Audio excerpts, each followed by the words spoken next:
ملک کے مستقبل کے پیش نظر منعقدہ پارلیمانی انتخابات کا عمل اختتام کو پہنچا ہے، لیکن رائے دہندوں نے یہاں پر زبردست عوامی فیصلہ دیتے ہوئے کسی بھی پارٹی کو خاطر خواہ اکثریت نہیں دی، بلکہ ملک میں بیساکھی کے سہارے چلنے والی حکومت قائم ہونے جا رہی ہے، جس پر اصل بحث چھڑ گئی ہے۔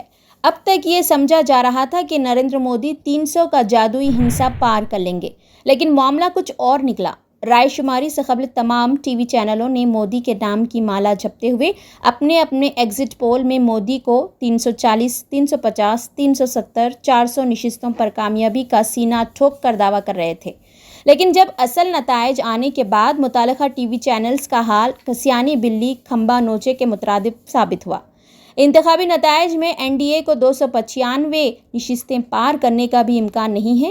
اسی طریقے سے انڈیا اتحاد کو 234 نشستوں پر کامیابی حاصل ہوئی ہے۔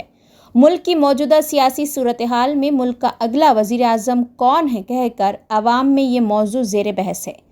گزشتہ 10 سال جس شان و شوکت سے مودی نے راج کیا، کیا وہ تیسری مرتبہ وزیر اعظم کے عہدے پر فائز ہوں گے کہ یا نہیں، یہ کہہ کر عوام میں شکوک و شبہات پیدا ہو رہے ہیں۔ بی جے پی کو جادوئی ہنسا حاصل نہ ہونا اور این ڈی اے میں حلیف جماعتیں مثلاً Telugu Desam, J D you کو بادشاہ گر کا موقف حاصل ہونا، چندرا بابو نائیڈو، نتیش کمار مودی کو دوبارہ وزیر اعظم بنانے پر رضامندی ظاہر کریں گے یا نہیں، یہ تو آنے والا وقت ہی بتائے گا۔ یہ کہنا قبل از وقت ہوگا کہ کون ملک کا اگلا وزیر اعظم بنے گا، کیونکہ چندرا بابو نائیڈو اور نتیش کمار کو بالترتیب 16 اور 12 نشستیں حاصل ہوئی ہیں۔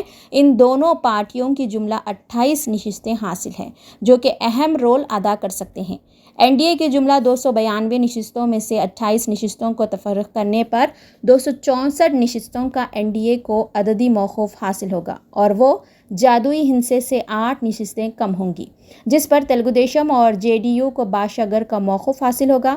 اس کے علاوہ این ڈی اے میں شامل چھوٹی پارٹیاں بھی مودی کی وزیر اعظم کے عہدے کے لیے امیدواری کی مخالفت کر سکتے ہیں اور مودی کو تبدیل کرنے کا بھی مطالبہ کرنے کا امکان ہے۔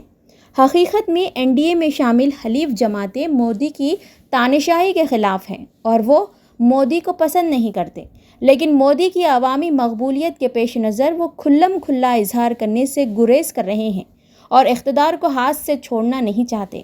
لیکن اب حالات اس کے برعکس ہیں۔ اب حکومت سازی کے لیے این ڈی اے کو ہر چھوٹی موٹی پارٹیوں کی مدد درکار ہے اور بی جے پی کو ان کے مطالبے پر غور کرنا ہی پڑے گا۔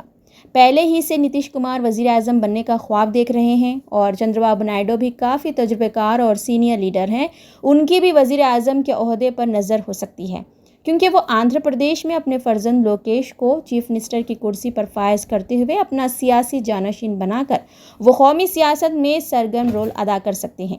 اس کے علاوہ بی جے پی میں بھی اندرون خلفشار موجود ہے۔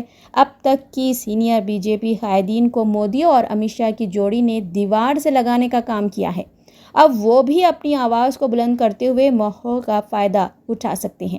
تو دوسری جانب انڈیا اتحاد بھی چندرا بابو نائیڈو اور نتیش کمار کے رابطے میں ہے اور انڈیا اتحاد کسی بھی موقع کو ہاتھ سے جانے نہیں دینا چاہتے۔ وہ صرف این ڈی اے کو اقتدار سے بے دخل کرنے کے لیے کرسی بھی کسی بھی قسم کی قربانی دینے کے لیے کوشاں ہیں اور وہ وسیع النظری سے آگے بڑھ رہے ہیں۔ اب دیکھنا ہے کہ اونٹ کس کروٹ بدلے گا۔